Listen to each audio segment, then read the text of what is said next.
Karena ada 3 kategori barang yang memenuhi kehidupan kita, yaitu barang fungsional, barang dekoratif, dan barang emosional.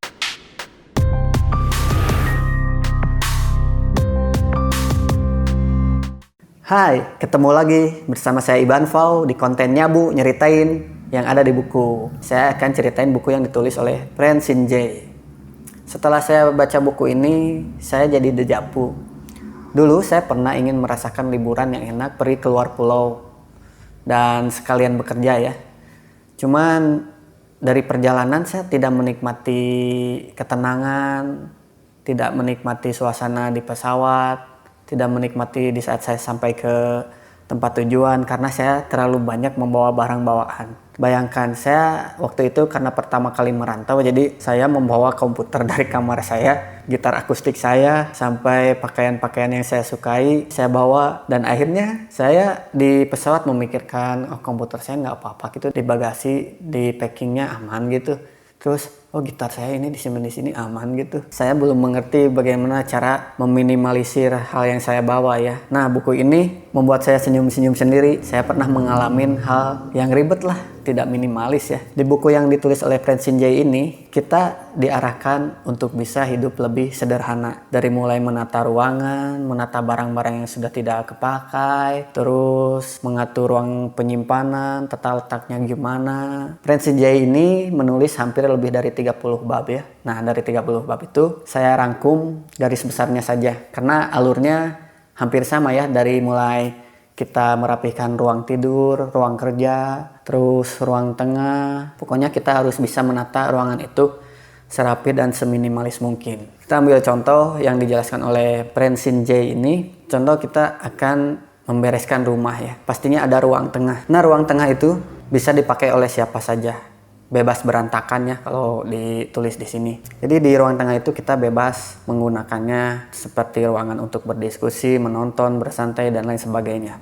Dan di bidang usaha juga ada itu yang dinamakan seperti flex space.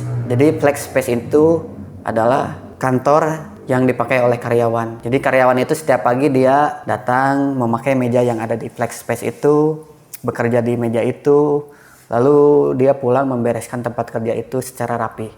Nah, tidak jauh beda seperti di ruang tengah, itu menjadi sebuah flex space ya. Jadi kita bebas memakainya, tapi kita pun harus bisa merapikannya. Menjadi ruangan yang terenak lah di dalam rumah itu.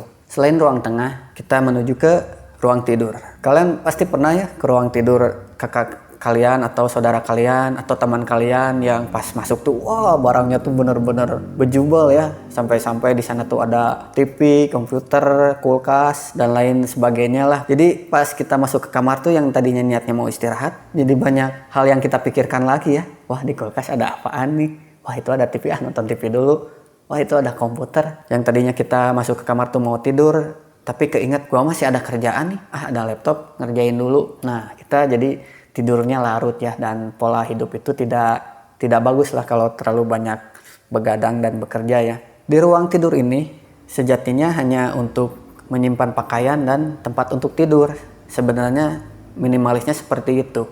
Kalau yang sering tidur di hotel, pasti kalian sadar nggak kalau pas kita datang ke hotel, padahal hotel itu mewah loh, tapi pas kita nyampe ke kamar hotel, ruangannya yang begitu minimalis dengan spray yang serba putih, bantal yang cuma 2, guling 1, hiasan-hiasan yang minimalis. Begitu nyampe kamar tuh kita tuh benar-benar buat istirahat gitu. Dan kita pun enak tidur di hotel itu karena memang porsinya itu sangat enak buat tidur gitu, bukan buat untuk kita berpikir ya. Nah, ruang tidur yang di rumah pun kita bisa aplikasikan seperti itu. Spray yang sederhana, terus barang-barang yang sepentingnya aja. Cobalah di kamar tuh jangan ada TV, jangan ada komputer atau dan lain sebagainya ya. Kita bisa masuk kamar langsung istirahat dan tidur.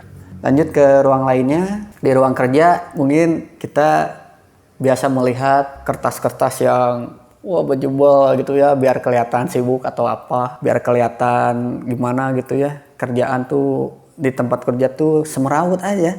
Padahal jika dibereskan itu tempat kerja disusun secara baik, kita pun bekerjanya akan tenang dan nyaman ya. Malahan makin banyak inspirasi menurut saya kalau ruangan kerja tuh enak dan bersih ya. Seperti itu.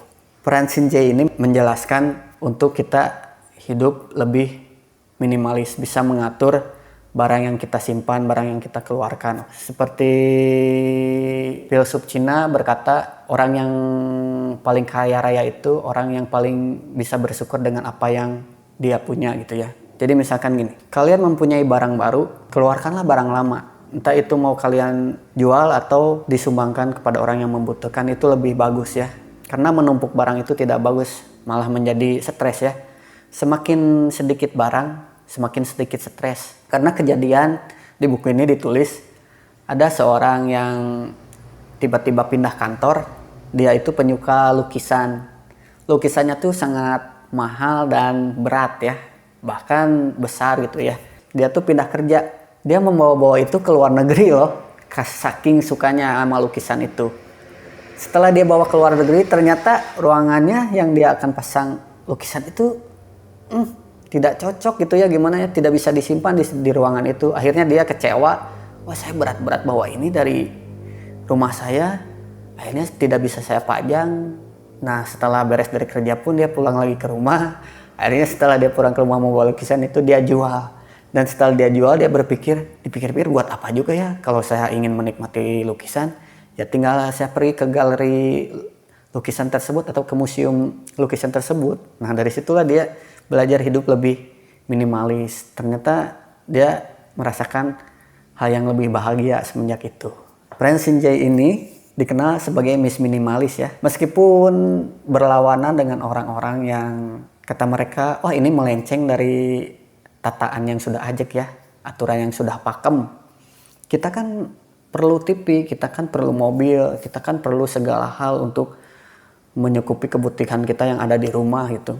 Ya tidak apa-apa, cuma kita di sini dikasih pelajaran untuk bisa mengatur barang yang sudah masuk, barang yang kita koleksi dan lain sebagainya. Karena ada 3 kategori barang yang memenuhi kehidupan kita, yaitu barang fungsional, barang dekoratif, dan barang emosional. Barang fungsional itu barang-barang yang sehari-hari kita pakai ya. Nah, barang dekoratif ya seperti hiasan-hiasan gitulah, mungkin hiasan-hiasan minimalis.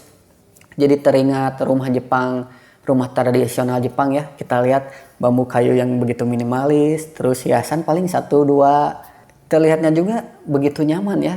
Ada barang emosional. Barang emosional itu barang peninggalan dari kakek kita, ibu kita, dan lain sebagainya. Jika barang emosional itu bermanfaat, ya tidak apalah kita simpan ya. Tapi ini kadang karena itu mempunyai kenangan ya dari peninggalan orang tua kita, jadi kita enggan untuk memindahkannya. Padahal barang itu tuh barang mati yang tidak bermanfaat. Kalau misalkan bisa dijual atau dikeluarkan, ya mending dikeluarkan saja ya. Selain itu, barang emosional tuh seperti barang-barang selepas kita menikah.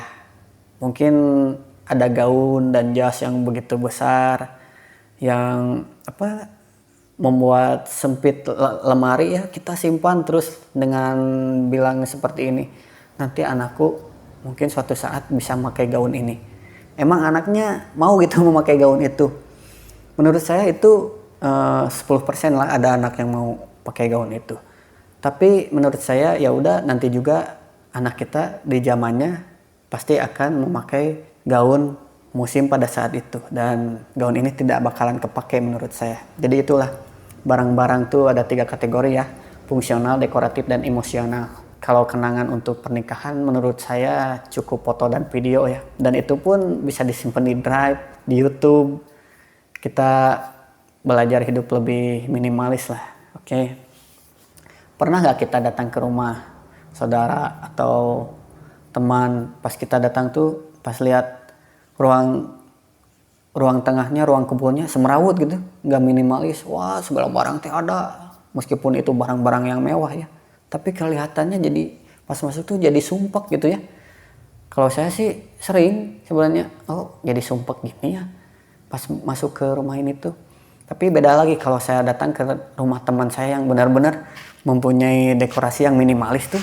Pas masuk tuh enak aja, jadi pikiran tuh plong aja. Tapi ya ini tergantung selera juga ya, tapi wajib dicoba lah. Karena di sini ditulis semakin sedikit barang semakin mengurangi stres. Ada kutipan menarik di sini. Seni hidup minimalis itu tidak jauh beda seperti anak kecil yang sedang meniup dandelion. Kalian tahu kan anak kecil yang sedang meniup dandelion?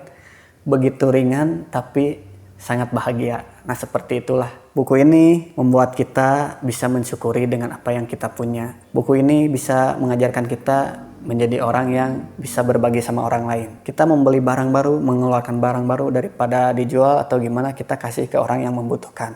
Oh iya, ada satu cerita lagi. Ini cerita masih cerita saya ya. Dulu saya pertama kali hiking ya. Ke puncak gunung gitu. Karena saya tidak punya carrier, tidak punya alat-alat camping, saya memberanikan diri ikut camping bersama mereka tanpa membawa carrier, alat-alat camping. Saya hanya membawa tas, di dalamnya pakaian, alat-alat mandi, dan kamera pocket. Udah cukup, itu benar-benar ringan ya. Padahal itu saya pertama kali loh puncak gunung. Yang saya menarik tuh benar-benar kalau kita tuh tidak membawa banyak barang, benar tidak ada pikiran apapun. Dari mulai saya camping nebeng ke tenda teman saya, memasak, nebeng ke teman saya juga, yang akhirnya tahu nggak? Mereka ada yang membawa pacar. Dan pacar itu lebih berat dari barang. Jadi pas kita mau naik ke puncak di saat subuh, saya tidak percaya kalau saya menjadi orang yang pertama naik di puncak gunung tersebut.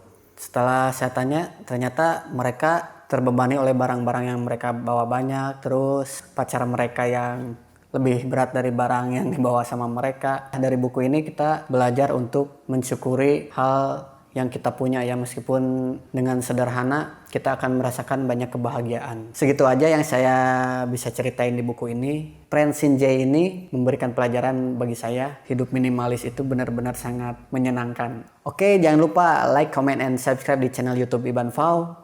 Dan kita berjumpa lagi di episode selanjutnya. See you and bye.